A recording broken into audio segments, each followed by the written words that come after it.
할렐루야. 여러분, 오늘 거룩한 주일 하나님 전에 나오신 여러분의 삶 가운데 임마누엘의 은총이 늘 함께 하시기를 주님의 이름으로 축복합니다. 우리 함께 옆에 계신 분들과 인사하겠습니다. 행복한 애운교회 참 잘 오셨습니다. 하나님은 여러분을 사랑하십니다. 저도 여러분을 사랑합니다. 감사합니다. 그냥 상투적인 말 같죠. 행복한 애운교회. 근데 아니에요, 여러분. 우리 교회 정말 행복하고 좋은 교회인 줄로 믿습니다. 왜냐하면요, 그 증거가 있어요. 그 증거가 뭐냐면, 그래도 하나님께서 매주 우리 교회에 새 가족들을 보내주고 계시다라는 겁니다. 우리 교회가 행복한 교회, 은혜로운 교회가 아니다면 하나님께서 결코 우리 새로운 성도님들 인도하여 주시질 않습니다. 그리고 여러분들께서 경험해 보셔서 아시겠지만 한 번 나오고 바로 등록하지를 않습니다. 몇 번씩 교회 나오셔서 우리 교회 분위기 보고 우리 성도님들 예배드리는 모습들 보고 함께 이곳에서 신앙생활하면 좋겠다라는 그런 마음이 생기니까 등록을 하시는 거지, 그냥 즉흥적으로 하시는 분들 계시지 않습니다. 그 모든 것이 하나님의 은혜이고 우리 성도님들께서 보이지 않는 곳에서 예수 그리스도의 향기를 풍기고 계시는 결과인 줄로 믿습니다. 그러니까 여러분, 언제나 항상 주님의 은혜 안에서 하나님의 은혜를 노래하면서 담대하게 애운교회 성도라라는 그런 확신과 믿음을 가지고 나아가시는 우리 애운교회 성도들이 되기를 축복합니다. 여러분, 오늘은 맥주 감사 주일입니다. 첫 수확의 기쁨을 하나님께 드리는 절기이지요. 여러분, 맥주 감사주일 생각하게 되면 우리가 보리농사 짓지도 않고 수확도 하지 않는데 꼭 이렇게 맥주 감사주일 지켜야 되느냐라는 이 의문점은 매년 우리는 갖게 되어집니다. 그런데 여러분, 그 맥주 감사주일이 갖고 있는 의미를 우리가 생각하기를 원합니다. 지난 6개월 동안 하나님께서 베풀어 주신 은혜 우리가 깊이 생각하고, 또 새롭게 시작되는 6개월도 하나님께서 함께 동행해 주시며 변함없는 사랑과 은혜를 베풀어 주실 것을 믿고 하나님께 영광을 돌리는 절기가 여러분 맥주절임을 여러분 잊지 마시기 바랍니다. 그러므로 여러분, 오늘 나는 비록 보리농사 짓지 않고 수확하지 않았지만 지금까지 하나님께서 나에게 베풀어 주신 은혜, 그리고 앞으로 또한 하나님께서 베풀어 주실 그 은혜를 생각하고 기대하면서 우리 맥주 감사주의를 지키고 그 안에서 하나님께 영광을 돌리는 우리의 은혜 가족들이 되기를 소망합니다. 여러분, 본문은 유월절과 초막절과 함께 유대인의 설 3대 절기 가운데 하나인 칠칠절을 지킬 것을 명령하고 있는 말씀입니다. 여러분, 이 칠칠절이 바로 오늘 우리가 지키는 맥주절을 의미합니다. 매일 수확이 끝난 때를 기념하여 지키는 절기로 오늘 본문 9절 말씀과 같이 6월절로부터 7주 후에 행해졌기 때문에 칠칠절 또는 오순절이다라고 불려졌습니다. 하나님께서는 12절 말씀과 같이 모세를 통해 이스라엘 백성들에게 명령하십니다. 이 규례를 지켜 행할지니라 라고 말입니다. 칠칠절은 여러분 맥주절이라고 말씀을 드렸던 것처럼 이것은 수확이 끝나고 난 후 지켜지는 절기입니다. 근데 하나님께서는 여기 말씀을 보게 되면 지켜라라고 명령을 하고 계십니다. 여러분, 여기서 지켜라라는 말은 간직하다라는 뜻을 가지고 있습니다. 즉 규례를 간직하며 지켜 행하라라는 겁니다. 칠칠절을 지키는 규례를 먼저 마음에 간직하여 행할 때마다, 지킬 때마다 그 규례를 따라 실천하는 삶을 살아가라라는 겁니다. 왜 하나님께서는 이스라엘 백성들에게 가나안 땅에 들어가 밀 수확을 거둔 후에 칠칠절을 지키라라고 명하셨을까요? 그것도 마음에 간직하여 행하라라고 말씀하신 것입니까?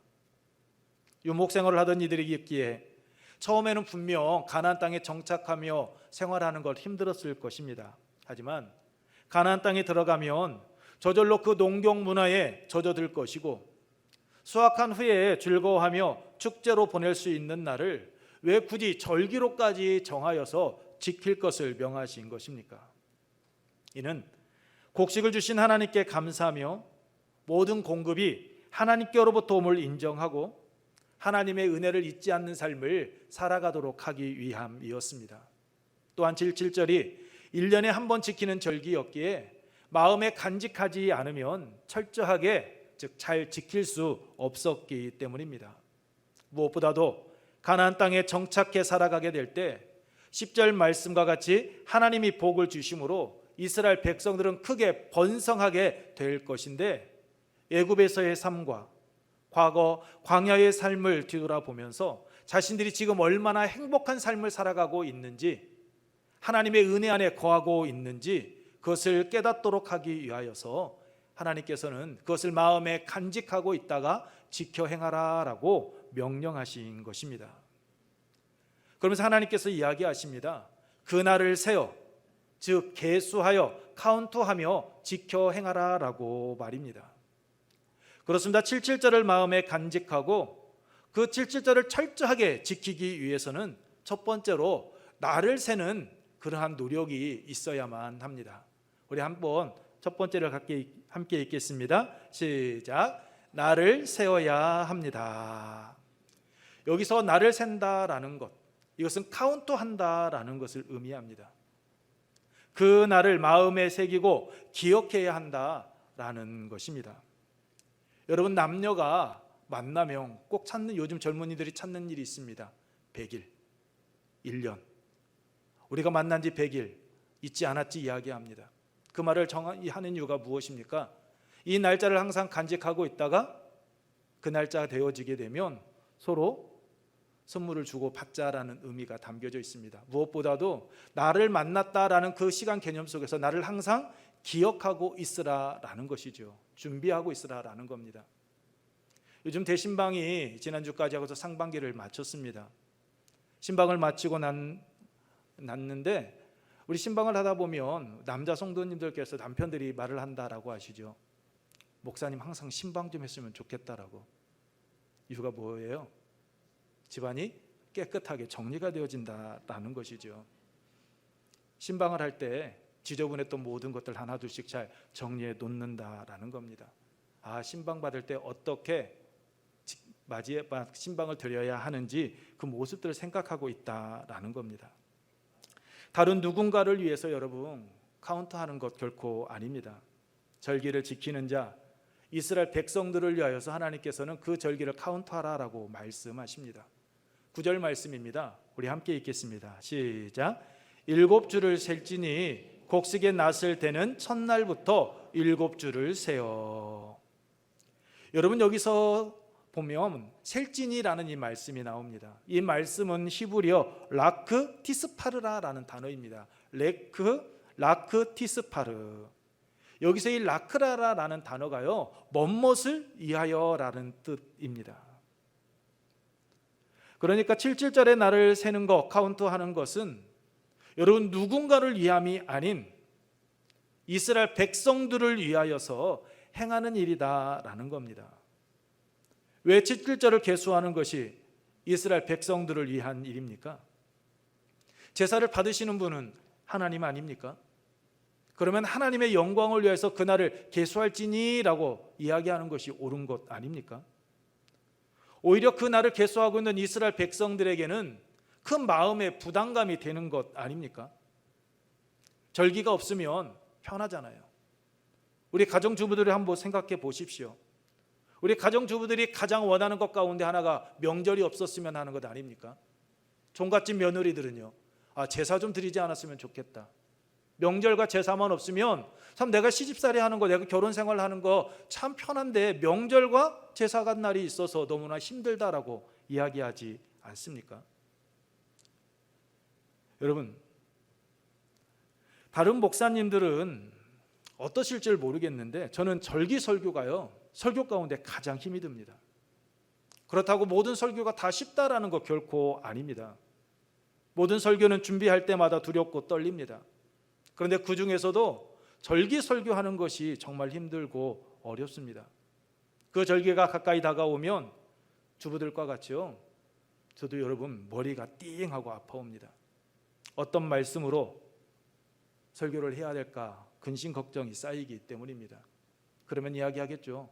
아이 미리 준비해 놓으면 되지. 뭐 그거 준비해 놓지 않고 있다가 왜 닥쳐 살려고 그래. 여러분이 해보십시오.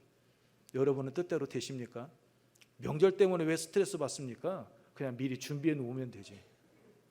여러분, 이게 말대로 뜻대로 결코 되는 것 아닙니다. 그러다 보니 절기설교를 하다 보면 생각하지요, 여러 가지 것들.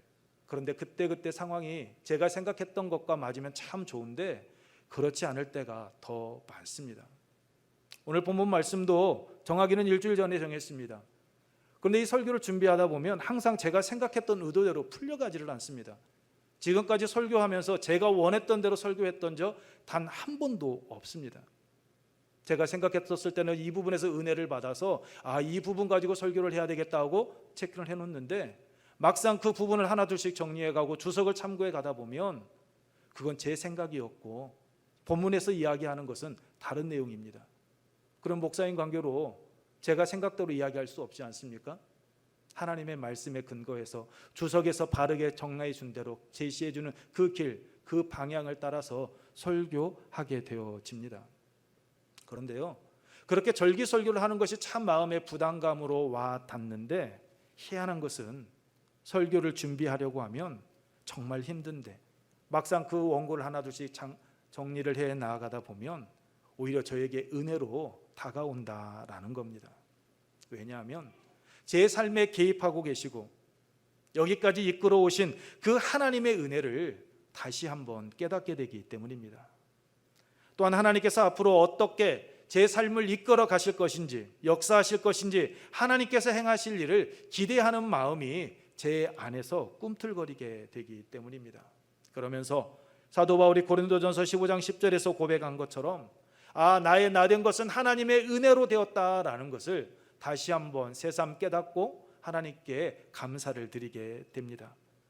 그래서 감사절 설교 준비를 하는 것이 그 어떤 설교보다도 힘들지만 설교 원고를 작성하는 그때 새롭게 은혜를 받고 다짐하고 결단하게 되어집니다. 그 힘으로 지금 이 순간 이 자리에까지 여러분 서 있게 되는 겁니다. 여러분 7.7절 절기를 지키는 것, 이것이 이스라엘 백성들을 일인 것도 이와 같습니다.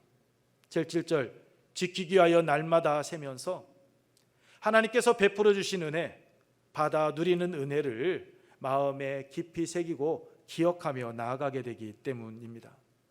나를 세는 것, 즉 카운트하는 것이 하나님께서 때를 따라 내리시는 복을 기억하고 행하는 행위이기 때문입니다. 때를 따라 베풀어 주시는 하나님의 은혜를 기억하며 다가오는 7.7절을 지키기 위하여 그날 하루를 여러분 카운트를 세어갈 때 여러분 마음이 여러분 얼마나 기쁘겠습니까? 7.7절을 준비하는 그 과정 속에서 갖게 되는 하나님과의 그 영적인 만남과 교제가 그로 하여금 더욱더 하나님께 가까이 나아가게 만들지 않겠습니까? 단순히 지켜야 할 절기가 아닌 그 날을 카운터에 나아가면서 깨닫게 되는 그 은혜 안에서 하나님께 한 걸음 더 가까이 나아갈 수 있게 되기 때문입니다. 여러분 사무엘하 6장 말씀을 보게 되면 여호와의 궤가 다윗성으로 들어가는 장면이 나옵니다. 여호와의 궤가 다윗성에 들어올 때 다윗과 온 이스라엘 백성들은 즐거워하며 환호했다라고 말씀을 하고 있습니다. 더욱이 다윗은 환호하는 것으로 그치질 않습니다. 16절 말씀을 보게 되면 기뻐 뛰었다라고 춤추었다라고 말씀을 하고 있습니다. 그것도 자신의 몸이 드러나는 것을 여러분 모르고 개의치 아니하고 기쁨으로 춤을 추었다라고 말씀하고 있습니다. 이유가 무엇입니까? 여호와의 궤, 하나님의 임재를 상징하는 그 여호와의 궤를 사모했기 때문입니다. 처음 하나님의 궤를 자신의 성으로 옮겨올 때 그릇된 방법을 취함으로 인하여서 웃사의 죽음만 초래하고 실패했던 다윗이었습니다. 그로 말미암아 3개월 동안 하나님의 궤를 다시 자신이 거하고 있는 그 다윗성으로 옮겨온다라는 것 생각조차 할 수 없었던 다윗이었습니다. 그런데 하나님의 궤에 대한 그 사모함만 더 깊어가고 있는 그때 여러분 오베데돔의 집에 하나님께서 복을 내려주셨다라는 것을 알고 다윗은 그 하나님의 궤를 다윗성으로 옮겨오게 됩니다. 어떻게 하면 안전하게 다윗성으로 가져올 수 있을지 생각하며 준비하는 시간을 갖습니다. 여러분, 다시 시도하였을 때 분명 두렵고 떨리는 마음 가득했을 것입니다. 실패하면 어떻게 하지 하며 불안해했을 것입니다. 그렇게 두렵고 떨림 속에서 손꼽아 기다리던 하나님의 캐가 다윗성에 들어오자 다윗은 그 자신의 그 감정을 주체할 수가 없었던 겁니다. 너무나도 행복했고 기쁨과 감사가 넘쳤던 겁니다. 자신의 감정을 춤과 뛰노는 것으로 여러분 표현을 하였던 겁니다. 이러한 다윗의 그 하나님을 사모하는 그 마음을 하나님께서 아셨기에 다윗을 점점 더 강성해져 가는 은혜를 허락해 주신 겁니다. 하나님의 은혜가 다윗에게 더 크게 임하였던 겁니다. 사무엘하 21장 17절 말씀과 같이 하나님을 사모하는 마음을 하셨던 하나님께서 다윗을 이스라엘의 등불까지 되게 만들어 주셨던 겁니다. 하나님께서 이스라엘 백성들에게 질질절을 세워 지킬 것을 명하신 이유도 다윗이 받아 누렸던 이 복을 이스라엘 백성들이 받아 누리기를 원하셨기 때문이었습니다. 더 큰 은혜와 복을 이스라엘 백성들에게 주기 위하여 그 날을 세라라고, 그 날을 카운트하며 사모하는 마음으로 기다리고 맞이하라라고 명령을 하셨던 겁니다. 하나님의 은혜를 항상 마음에 새기고 기억하는 삶, 하나님 중심의 삶을 살아가라라고 말입니다. 하나님의 손에 붙잡힌 삶 살아가라라는 겁니다. 우리가 하나님의 손에 붙잡히면 우리의 삶은 여러분 변화되어집니다. 핍박자요 박해자였던 바울이 복음을 전하는 사도가 되어졌던 것처럼 긍정적인 삶으로 우리의 삶은 바뀌게 되어져 있습니다. 그러므로 절기를 지킬 때, 주일 성수를 할 때 또 주일이네, 또 벌써 어떻게 해, 이 마음이 아닌, 이 주일과 이 절기가 나를 위한 절기라는 것을 기억하고 나를 위하여 하나님께서 예비해 놓으신 주일이다라는 생각을 품고 때마다 일마다 베풀어 주시는 그 하나님의 은혜를 기대하며 여러분 주일과 절기를 기쁨으로 맞이하시기를 소망합니다. 이스라엘 백성들과 다윗에게 임했던 은혜가 오늘 여러분의 삶 가운데에도 동일하게 임하게 될 줄로 믿습니다. 절기를 지키는 것이 마음의 부담감이 아닌 하나님의 풍성한 은혜를 받아 누리게 되는 그 통로임을 깨닫는 은혜가 여러분에게 있기를 축복합니다. 7.7절 절기를 지키는 두 번째 자세는 하나님 앞에서 함께 지켜야 한다라는 것입니다. 우리 함께 읽겠습니다. 시작. 하나님 앞에서 함께 지켜야 합니다. 즉 나만 절기를 지키면 안 된다라는 겁니다. 나만 하나님 전에 나오면 안 되고 나만 하나님께서 명하셨던 그 절기를 지키는 모습으로 나아가서는 안 된다라는 겁니다. 여러분 10절과 11절 말씀입니다. 우리 함께 읽습니다. 시작. 내 하나님 여호와 앞에 7.7절을 지키되 내 하나님 여호와께서 내게 복을 주신 대로 내 힘을 헤아려 자원하는 예물을 드리고 너와 내 자녀와 노비와 내 성중에 있는 레위인과 및 너희 중에 있는 객과 고아와 가부가 함께 내 하나님 여호와께서 자기의 이름을 두시려고 택하신 곳에서 내 하나님 여호와 앞에서 즐거워할지니라. 아멘. 그렇습니다. 7.7절 하나님의 절기 감사절은 소득이 있는 자뿐만 아니라 소득이 없는 사회적인 약자와 함께 하나가 되어 여호와 하나님 앞에서 지키는 절기입니다. 여러분 10절과 11절 말씀을 보게 되면 여호와 앞에, 여호와 앞에서라는 단어가 나옵니다. 10절의 여호와 앞에는 여호와를 향하여라는 의미이고 11절 여호와 앞에서는 임재를 향해서라는 뜻을 가지고 있습니다. 즉 7.7절을 주위에 있는 모든 사람들과 함께 지키되 여호와를 향하여 떠나는 그 순례로 시작하여서 여호와를 향하여 행하는 경배 예식이 함께 해야 한다라는 겁니다. 다른 것이 아닌 하나님의 임재 앞에서 말입니다. 그곳에서 남녀노소 빈부 격차를 떠나 하나가 되어 함께 즐거움을 누리라라고 명령하십니다. 그곳이 어디입니까? 내 하나님 여호와께서 자기 이름을 두시려고 택하신 곳, 하나님께서 자기 이름을 두려고 택하신 곳에서 여러분 행하라라고 이야기하고 있습니다. 그곳이 바로 어느 곳입니까? 중앙성소. 지금으로 따지면 여러분 오늘 우리가 드리는 예배당입니다. 하나님께서 당신의 절대 주권으로 택하신 곳에서 하나님을 중심으로 하나가 되어 모여 하나님을 경배하며 하나님을 즐거워하는 삶 살아가라라는 겁니다. 이스라엘 백성들은 이 말씀에 근거하여서 3대 절기인 유월절과 또한 초막절 그리고 77절에 언제나 하나님께서 택하신 곳 중앙 성소를 향하여 여러분 그들은 순례의 길을 기꺼이 떠났던 겁니다. 하나님의 말씀대로 함께 기뻐하며 함께 즐거워하기 위하여서 말입니다. 이스라엘 백성들이 이렇게 수확의 기쁨을 안고 주변에 있는 그 모든 사람들과 함께 모여 기뻐하며 즐거워해야 되는 이유가 무엇입니까? 12절 말씀입니다. 우리 함께 읽습니다. 시작. 너는 예굽에서 종 되었던 것을 기억하라. 그렇습니다. 예굽에서 종 되었던 것을 기억하라라고 말씀하십니다.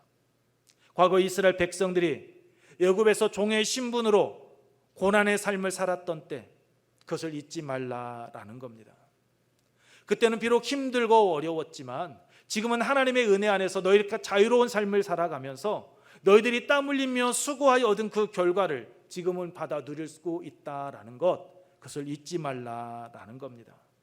뿐만 아니라 예굽에서 종살이 할 때에는 그들이 아무리 땀 흘리며 수고하여서 어떠한 수확을 거두었을 때 그들이 축제다운 축제를 벌일 수 있었겠습니까?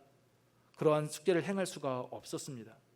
이에 하나님께서는 이스라엘 백성들이 이러한 사실을 깨닫고 가나안 땅에서는 수고한 대로 정당한 대가와 결실을 얻게 될 것을 생각하며 감사하는 마음으로 남녀노소 빈부격차를 떠나 함께 기쁨으로 77절을 지키라라고 명령하신 것입니다. 하나님께서 자기 이름을 위하여 택하신 곳, 그 중앙성소 성전에 모여서 함께 하라라고 말입니다. 여러분, 이 명령은 예수 그리스도의 보혈의 피로 구원함을 받은 오늘 우리에게 주신 명령이기도 합니다. 우리는 잊지 말아야 합니다. 우리는 기억해야 합니다. 우리는 죄 가운데 죽을 수밖에 없는 자들이었는데 예수 그리스도의 그 십자가의 사랑과 그 십자가의 죽음, 그 보혈의 피로 우리가 깨끗하게 죄사함 받았다라는 것을, 이스라엘 백성들이 종되었던 예굽에서 출애굽하듯이 우리는 예수 그리스도를 나의 구주로 믿고 고백함으로 영적인 출애굽을 하고 죄에서 자유함을 얻어 누리는 삶을 살아가고 있습니다. 예수 그리스도를 통하여 하나님의 자녀가 되어 하나님을 아버지라 부르며 구원의 은혜 안에서 우리는 하루하루의 삶을 살아가고 있습니다. 우리가 이것을 기억할 때, 우리가 이것을 잊지 않을 때 우리는 범사에 감사하는 삶을 살아갈 수 있습니다. 항상 기뻐하는 삶 살아갈 수가 있습니다. 왜냐하면 우리 안에 성령 하나님께서 임재해 계시기 때문입니다. 우리가 곧 하나님의 성전이기 때문입니다. 고린도전서 3장 16절 말씀입니다. 우리 함께 읽겠습니다. 시작. 너희는 너희가 하나님의 성전인 것과 하나님의 성령이 너희 안에 계시는 것을 알지 못하느냐. 아멘. 그렇습니다. 우리는 하나님의 성전입니다. 하나님의 영 성령이 오늘 우리 안에 임재해 계시고 계십니다. 그렇기 때문에 예수 그리스도 안에서 한 형제 자매된 이들과 함께 우리는 구원의 은혜를 나누는 삶을 살아가야 하는 것입니다. 범사에 감사하는 삶을 살아가는 것, 그것이 우리를 향한 하나님의 뜻임을 여러분 잊지 마시기 바랍니다. 우리가 소유한 물질이 많기 때문이 아닙니다. 우리가 땀 흘리며 수고한 그 대가를 우리가 다 받아 누리고 있기 때문이 아닙니다. 예수 그리스도를 통하여 구원함 받고 하나님의 자녀가 되어 하나님의 임재 앞에서 오늘 우리가 하루하루를 내일을 기대하며 살아가고 있기 때문입니다. 우리의 삶의 모습을 뒤돌아보면 이스라엘 백성들과 같은 그 고난의 시기를 겪어보지 않은 사람 한 사람도 없습니다. 바로 앞에 선 야곱이 이야기하죠. 내가 험악한 세월을 살았습니다라고 말입니다. 아마 이 자리에 계시는 우리 성도님들께서도 바로가 고백했던 그러한 험악한 삶 정도는 아니라 할지라도 정말로 힘들고 어려운 고난의 길 다 겪으며 오늘에 이르렀을 것입니다. 여러분, 우리가 오늘에 있는 것, 이것은 하나님의 인도하심이 있었기 때문입니다. 하나님께서 오늘 우리와 함께 하여 주셨기에 오늘 우리는 이렇게 하나님 앞에 나와 예배드리며 구원받은 백성으로서의 삶을 살아가고 있는 줄로 믿습니다. 여러분, 하나님의 구원의 은혜, 이 사랑 잊지 마시기 바랍니다. 여러분의 마음 깊이 새기시기 바랍니다. 그리고 날마다의 삶 속에서 이 구원의 은혜를 노래하며 실천하고 감사하는 우리의 은혜 가족들, 우리의 삶의 자리가 되기를 소망합니다. 말씀을 마치겠습니다. 우리는 오늘 맥주 감사 주일로 지키고 있습니다. 우리가 보리 수확하지 않고 농사를 짓지 않았음에도 맥주 감사 주일을 지키는 데는 다른 이유가 있지 않습니다. 여기까지 인도하신 하나님의 은혜 때문에 우리는 맥주 감사 주일을 지키는 것입니다. 하나님의 은혜를 아는 자는 오늘 본문 말씀처럼 그 규례를 간직하고 지켜 행합니다. 그러므로 나를 세듯이 그 절기를 카운트하듯이 하나님의 그 구원의 은혜를 여러분의 마음 깊이 새기고 기억하시며 예수 그리스도 안에서 한 형제 자매된 우리 지체들과 함께 기쁨을 나누는 그런 믿음의 길을 걸어가기를 소망합니다. 그때 변함없으신 하나님께서 어제처럼 오늘처럼 내일도 그 한없는 사랑으로 우리를 안고 품으시며 더 나은 내일을 향해 힘차게 나아갈 수 있도록 힘과 능력을 더하여 주실 줄로 믿습니다. 이 은혜가 오늘 하나님 전에 나오신 여러분의 삶 가운데 함께 하시기를 축복합니다. 이 시간 에베네셀의 하나님, 이 곡을 찬양하도록 하겠습니다. 이 찬양 후에 우리 함께 기도할 때 나를 카운트하듯이 하나님의 구원의 은혜를 생각하며 우리의 마음에 깊이 새기고 예수 그리스도 안에서 한 형제 자매된 이들과 함께 기쁨을 누리는 신앙생활하는 이들이 되게 하여 주옵소서라고, 그러한 성도들이 모인 우리 애음교회가 더 건강한 교회, 더 복된 교회, 하나님의 나라 이 땅 가운데 아름답게 세워가는 그러한 교회가 되게 하옵소서라고 우리 함께 기도하도록 하겠습니다. 에베네셀의 하나님 찬양합니다.